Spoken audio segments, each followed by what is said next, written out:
Arrasateko World Cup frontoian gaude eta hau Euskal Herriko Boulder txapelketa da.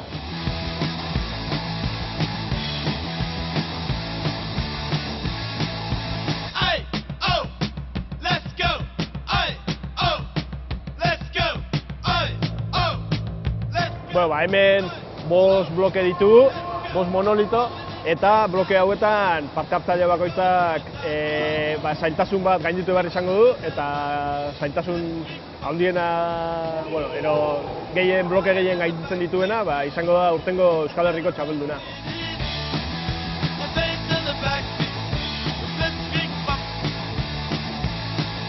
El boulder es una modalidad dentro de la escalada. Consiste en subir paredes bajas, de poca dificultad, o sea, eso no importa. Lo que se trata es de subir arriba en pequeñas paredes, sin cuerdas y sin ataduras.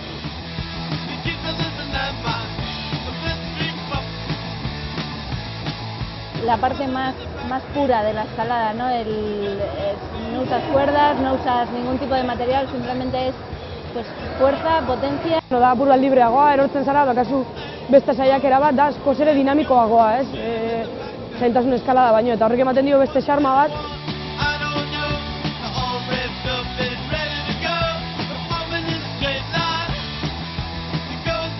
Se puede hacerse en roca natural y no precisas de nadie, lo único, te llevas tu colchoncito, que eso sí ha salido hacia adelante, o sea, pues para evitarte torceduras de tobillos, esguinces y demás. Los requerimientos que tiene son muy duros y muy técnicos. Para entrenar para bloque, yo creo que es la parte más dura, realmente. Behar da, koordinazioa, malgutasuna, oreka ondo mantentzea paretan, ondo mugitzea, ez? Azken finean da hori, jakitea nola mugitu egin behar duzun, nola jarri egin behar dituzun oinak.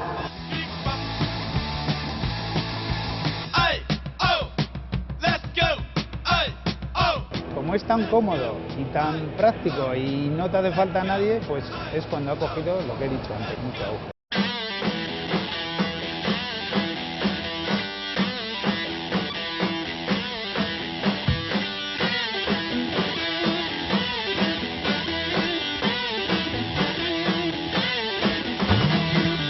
Aurrena bentsat ondo visualizatzea eta hankakin ez ahaztia, porque eskuk etzaizkidu gazten, baina hankak nervioso jarri hori, beti faltan bezala. Bueno, atractivo es porque se quita como el factor altura y factor de ir con la cuerda, o sea, como que se quita un factor riesgo y a la gente le impone menos.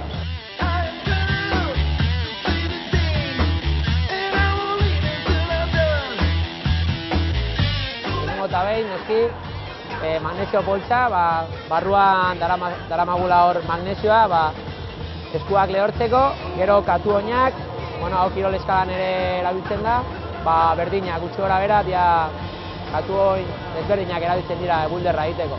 Hau ez da asko erabiltzen, baina da magnesio likidoa, eta erabiltzen da ere magnesio solidoa eman baino lehen, igual ematen dozu magnesio likidoa, hori eskuak lehortzeko hobeto.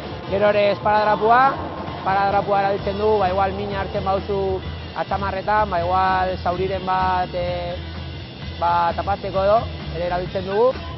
Lima bat ere erabiltzen dugu kaiuak eta kentzeko, batzutan atzamarretan gelditzen dira horrela kaiu pilo bat, eta hau limatzeko eta heldulekuak hobeto sentitzeko, limarekin kentzen dituzu. Eta gero zepilloa ere, heldulekuak garbitzeko.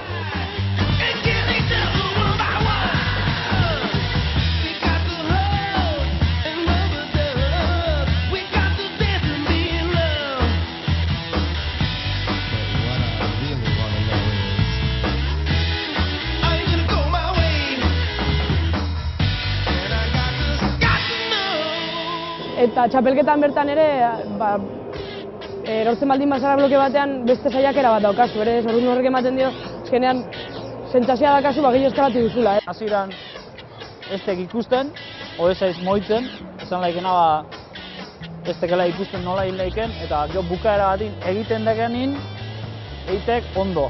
Normalin eitek ondo, eta orduan guztua sentitzea ez, arkaiz baten o bloke baten, forma baten bila laiken movimiento baten zeharek, ez? Azkenin, ertenlekek hola, ohala, eta kuriosuek, pertsona altu batek, o txiki batek, gauz berdine, ze diferente egin lehiken. Leku bertatik pasar baldin maeke, adibidez, altu batek igual paso luze bat, olantze bat, hobeto egingoiko, errezen gozikok, eta txiki bati berriz zail dituzikok, gehiago salta hartulako, baina, azkenin, danantzat iguala, eta zubide ustea danantzat iguala izuteala. Goien behintzet, beti, juhu, esan da! Mailari dagokionez, nik uste dut Euskal Herrian eskaladari dagokionez nahiko maila altua dagoela, jende desente dagoela, motivazio ugari dagoela, eta horrek laguntzen dio bai blokeari eta bai zailtasunari ez. Azkenean dana da eskalada, eta nik uste dut jendea animatzeko errezagoa dela blokeko txapelketa batera, zailtasun txapelketa batera baino. Azken finean, bulderra, ez dakit, oveja negra bezala joal garela, eta, haindik ez da asko ezagutzen, baina, bai, ni ustez maila oso ona eta altua dago gainera.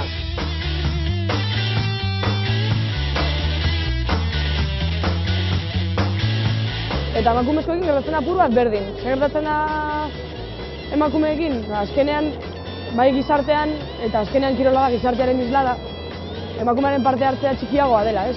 Urtetik urte handitzen doa, eta hori ere nabaritu egiten da eskalada, baina nik uste dut arazoa sakonekoagoa dela, ez? Aldatu egin behar da apur bat gizartetik bertatik. Niretzat, bai, bizimodu bat da, ez? Azken finean, eskalada, bulderra edo mendian ibiltzen garenok, beste kirolekin ezberdintasun hori daukagu, ez? Gustatzen zaigula lagunekin egotea, bidaiatzea, jendea ezagutzea, herriak ezagutzea. Eskalada, bulderra bezala hori ematen dizu, ez? Ez bakarrik kirol bat dela eta txapelketetara jutea.